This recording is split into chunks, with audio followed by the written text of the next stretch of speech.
Au nom du Père et du Fils et du Saint-Esprit. Amen. Viens, Esprit Saint, viens en nos cœurs, consolateur souverain, hôte très doux de nos âmes, adoucissante fraîcheur.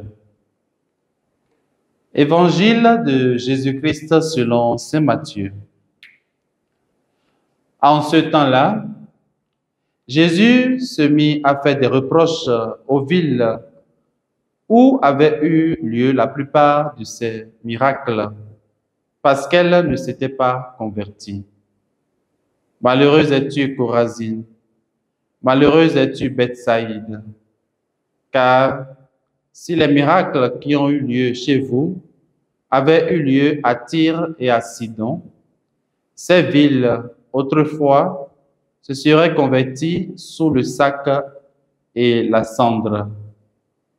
Aussi, je vous le déclare, au jour du jugement, Tyr et Sidon seront traités moins sévèrement que vous. Et toi, Capharnaüm, seras-tu donc élevé jusqu'au ciel? Non, tu descendras jusqu'au séjour des morts. Car si les miracles qui ont eu lieu chez toi avaient eu lieu à Sodome, cette ville serait encore là aujourd'hui. Aussi, je vous le déclare, au jour du jugement, le pays de Sodome sera traité moins sévèrement que toi. Acclamons la parole du Seigneur. Louange à toi, Seigneur Jésus. Bien-aimés dans le Seigneur, nous sommes aujourd'hui le mardi 16 juin 2024 et nous bénissons le Seigneur pour le souffle de vie.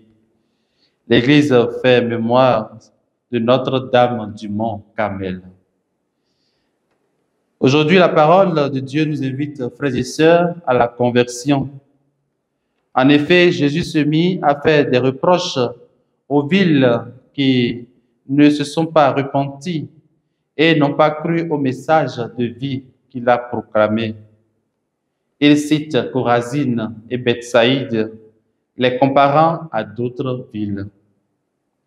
Frères et sœurs, c'est ainsi que Jésus se désole de nous quand il a fait tout le nécessaire et nous refusons obstinément de revenir vers lui, c'est-à-dire de nous convertir. Il faut noter que les miracles de Jésus ne sont pas juste au service du sensationnel. Ils sont là pour accompagner l'annonce de la bonne nouvelle. Jésus fait ses miracles quand il le faut et quand il le juge. Ils sont comme des preuves supplémentaires. Sinon, l'annonce de la parole de Dieu suffit pour croire. Nous sommes alors invités, frères et sœurs, à ne pas être à la recherche du sensationnel, car l'accueil de la parole de Jésus suffit. Ma grâce te suffit. Que sa grâce ne nous fasse jamais défaut et que sa bénédiction demeure toujours dans notre vie. Au nom du Père et du Fils et du Saint-Esprit. Amen.